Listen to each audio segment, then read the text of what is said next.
On November 8th, 2010, a 911 call crackled through, young and panicked. A daughter named Jennifer Pan claimed armed intruders had burst into her family home, tied her up, and shot her parents while she listened helplessly. But what followed would turn that story upside down. Her father, Huai Pan, was clinging to life. Her mother, Bitch Pan, lay dead on the floor. Neighbors described the Pans as conservative, close-knit, and devoutly guarded. They'd lived in that quiet Ontario suburb for years, homeschooling their kids, guided by strict cultural values and unwavering discipline. So here's what the audience wonders. Did this break-in happen just as Jennifer said? Or did the truth lie much closer in an act far more personal? Jennifer told police it was a robbery gone wrong. But over time, investigators uncovered something far more deliberate. Surveillance footage showed Jennifer arriving home before the incident. Call records, messages deleted, and then the penny drop moment. She hadn't discovered a violent crime. She was orchestrating one. You'll hear the 911 call. You'll see transcripts of interviews. You'll follow forensics that showed planning, not panic. Every detail reveals that the peaceful veneer of the Pan household was carefully constructed until it shattered. And what made a daughter turn on her own parents? What emotions, grievances, or resentments were buried beneath those disciplined walls? By the end, you'll understand how a life lived under rules and restrictions. No TV, no dating, no secular entertainment became a pressure cooker for something none of their friends or neighbors ever saw coming. So stay with me through every twist, because in this case, the most chilling fact isn't that family was attacked. It's that one member planned it all, believing it was the only way out. And just when you think you've pieced it together, when you know how the call started and where it ended, there's one final detail investigators uncovered. One reason the plot was never meant to look accidental. My next segment will walk you, step by step, through the key moments. That 911 call, the interrogation tapes, the deleted digital trails, and ultimately, the confession that changed everything. It was a quiet evening in Markham, Ontario, November 8th, 2010. The Pan family home sat in suburban stillness, lights dimmed, belongings tidy. Inside lived Huai Pan, a devoted father, his wife, Bitch Pan, their daughter, Jennifer, and son Felix away at university. To their neighbors, the Pans were hardworking, loving, and above all, ordinary. At around 9:35 p.m., Jennifer made one final phone call to Daniel Wong, her boyfriend. Then she carried out one last act, turning the front door locked to unlocked, telling investigators she thought it was safe. Less than an hour later, 3 armed men entered the house. They demanded cash. They tied up Huai Pan and Bitch Pan, then dragged them to the basement. Minutes later, gunshots echoed. Bitch lay dead. Huai was left battered and blinded, but alive. That's when Jennifer dialed 911. Her voice trembled as she told the dispatcher, "They tied us up. They shot my parents." Her father's agonized cries can be heard faintly in the background. She claimed intruders had broken in. Her story appeared to hold, until it didn't. But something fell off from the start. No signs of forced entry, neighbors said. Surveillance cameras showed no struggle. And when Huai regained consciousness, his account contradicted Jennifer's version. He remembered her walking unrestrained, talking calmly with at least one of the intruders. From that moment on, investigators began to question everything. Why would intruders attempt a violent crime, then leave a single witness alive? Why was Jennifer's story so neatly timed and so fragile under pressure? Over the weeks that followed, police uncovered a doubling of lies. Jennifer had fabricated her entire academic record, claiming she was attending University of Toronto, forging transcripts and diplomas, all to appease her parents' high expectations. She kept a secret relationship with Daniel Wong, forbidden because of his criminal record. When her deception was uncovered, her parents cracked down.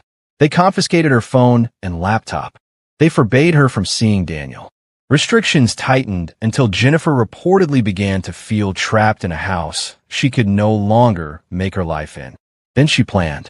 First, An acquaintance named Ricardo Duncan declined a contract. Next, Daniel connected her with Linford Crawford. Crawford recruited David Milvaganam, and together they arranged the hit for November 8th. Jennifer's goal? To stage a robbery gone wrong while she pretended to be a victim. She would emerge wounded but alive. Investigators found incriminating text threads and burner phone exchanges. Friendly meetups with conspirators. Then they confronted her. Under pressure, Jennifer's version began to crack. In a third interrogation, a detective told her they had satellite images and lie detection technology tracing movement inside the house. That's when she confessed she had hired the hitmen. She said she'd originally meant to have them kill her, not her parents. She felt she had no escape otherwise. So here's the question you'll keep asking. Did this happen because a young woman was pushed to her edge by pressure and isolation? Or was it a cold-blooded act for money? A $500,000 inheritance waiting at the end? Over the course of this video, you'll hear recordings of that 911 call. View transcripts of multiple interrogation sessions. Witness forensic timelines.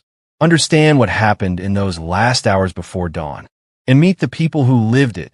Detectives like Bill Curtis and William Getz, neighbors, and even Huey Pan, who testified for the prosecution. You'll wonder, at what point did a well-functioning daughter cross the line into planning murder? What pressures became unbearable? And how close was everyone to seeing this unravel before it was too late? So don't click away, because every detail, the lies, the plotting, the heartbreak, every twist in this story raises more questions. And it's only by facing those questions that the full story becomes clear. It's now 3:32 a.m. The 911 dispatcher's voice cuts through the quiet hum of the line. Jennifer Pan is breathing heavily, crying, her words clipped, scattered. They came in, they tied us up, they shot my parents. In the background, the faint, painful groans of her father are audible, muffled, disoriented. And for a moment, the operator hesitates. Something about it feels off. Jennifer's tone is erratic, but not the kind of erratic that screams shock. It's controlled, too focused, like someone trying hard to sound broken. Paramedics arrive first, then police. The house is quiet except for one thing. Huey dragging himself through the front door. Bloodied. His face is covered in bruises, his eye nearly swollen shut. But he's alive, and he speaks. Through cracked ribs and collapsed lungs. He tells them one thing that stops the investigation cold. My daughter was talking to them like she knew them. That's the moment it all starts to shift. From the start, Jennifer had insisted she was tied to the staircase banister, forced to listen while her parents were marched downstairs and executed. But when police examined the knots on her wrists, they noticed something strange. They were loose. Too loose. The tape wasn't wrapped like someone trying to restrain. It was wrapped like someone trying to look restrained. Then came the next red flag. Jennifer was left alive. Unharmed. No intruder in their right mind would leave a witness who saw everything, unless she wasn't a witness at all. When Jennifer was taken to the station that night, detectives noticed something else. Her behavior. She wasn't asking about her parents. She wasn't frantic or enraged. She was composed, oddly focused on how her story sounded. She would later tell police she couldn't remember the color of the intruder's clothes, couldn't describe their faces, didn't even turn her head to look at them, but she remembered exactly how long they were inside. Police let her go home. For now. But in the days that followed, they dug deeper into her past, into her academic records, into her relationships, and into her phone. What they discovered unraveled the entire facade Jennifer had built for years. There were no university classes, no pharmacology degree, no diploma. Jennifer had never graduated high school. She had been faking her entire academic life to please her parents.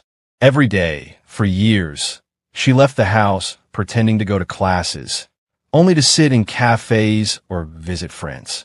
She forged report cards, edited acceptance letters, and convinced her parents she was succeeding. And when her father discovered the truth, everything crumbled. He banned her from seeing Daniel Wong, the boyfriend they disapproved of. He took her phone. He tracked her movements. He demanded she restart her life from scratch. And that's when Jennifer made a choice. She reconnected with Daniel in secret. But things had changed. He had moved on. He was seeing someone else. And to Jennifer, that was the final rejection. She wasn't only losing her freedom. She was losing the only person she thought she had left. So she made a call. And that's where the planning began. Over the next few weeks, Jennifer and Daniel exchanged hundreds of messages. Some casual, some cryptic. Then came the arrangement. $10,000. A hit on her parents. Masked as a home invasion. Designed to leave her alive and pitiful. And rich, eventually, with the family's insurance money and inheritance. She rehearsed the story. She rehearsed the emotion. She even unlocked the door. And when the gunman came, she texted one word, go. And that one word, 3 letters, changed the lives of everyone in that house forever. Jennifer Pan had built her life on lies. But what she hadn't counted on was her father surviving. He was the only voice she didn't expect to speak again. And his words would be the ones to bury her story for good. The world Jennifer Pan tried to control through lies, manipulation, and murder was finally crumbling. Her father, Hugh I. Pan, who was never supposed to survive, did. And when he was well enough to speak in full, the story he told didn't match hers at all. He remembered everything. The voices, the timing, her demeanor, how Jennifer was never tied up, how she walked freely, speaking with the men as if she was one of them. That testimony forced investigators to act quickly. They subpoenaed her phone records, poured through cell tower data, dug into her deleted messages. And then it came one piece at a time. A contact named Homeboy. Multiple calls between Jennifer and the hitman in the hours before and after the murder. Messages referencing plans, moves, and the final go text sent just minutes before her parents were shot. There was no robbery, no coincidence. It was a staged killing, coordinated by the daughter who wanted her freedom more than her family. By November 22, 2010, just 2 weeks after the murder attempt, Jennifer Pan was arrested, charged with first-degree murder and attempted murder. Alongside her, Daniel Wong, her ex-boyfriend, Linford Crawford, David Milvaginam, and Eric Hardy, a 5th accomplice later separated from the trial due to health issues. Each would face trial. Each would stand accused of helping plan and execute a murder Jennifer had set in motion. But here's the part that stays with you. Even as Jennifer sat behind bars, she still denied it all. It took 4 years before the trial began in 2014. A courtroom packed with press, family, and a grieving father who had lost his wife and nearly his own life. Over the next 10 months, prosecutors laid it bare. The timeline, the text messages, the interrogation footage, where Jennifer couldn't keep her story straight. They played the 911 call. They showed how the victim had set everything in motion, from the contacts to the cash. And the jury listened. Jennifer's defense? That she had wanted to take her own life, not her parents'. That she'd hired men to fake a break-in and help end her suffering. But the prosecution shot that down with a single question. If you want to die, why were you left alive? And the jury didn't hesitate. In December 2014, Jennifer Pan was found guilty of first-degree murder in the death of her mother and attempted murder of her father. She was sentenced to life in prison with no chance of parole for 25 years. So were Daniel Wong, David Milvaginam, and Linford Crawford. Today, Jennifer Pan sits in prison. Not the daughter in the perfect home. Not the straight-A student. Just inmate number 3454931. Serving a sentence for trying to erase the people who raised her. And her father? Hugh I. Pan lives in near total isolation. He suffered a traumatic brain injury, lost his wife, lost his son, who became estranged, and his only daughter, the one he sacrificed for, tried to have him murdered. He has since moved to an undisclosed location. So what makes someone, raised in safety, surrounded by love, driven by pressure, choose this? Was it rebellion, a cry for help, or something far more cold? You tell us. What do you think was Jennifer's breaking point? Was it the lies catching up to her? Or was it something she carried long before anyone ever knew? Share your thoughts in the comments. We read every theory, every insight. And if this story moved you, subscribe. Because next week, we're covering another case that shook an entire country. where the killer lived right under the victim's roof for years. Stay safe and always trust your instincts.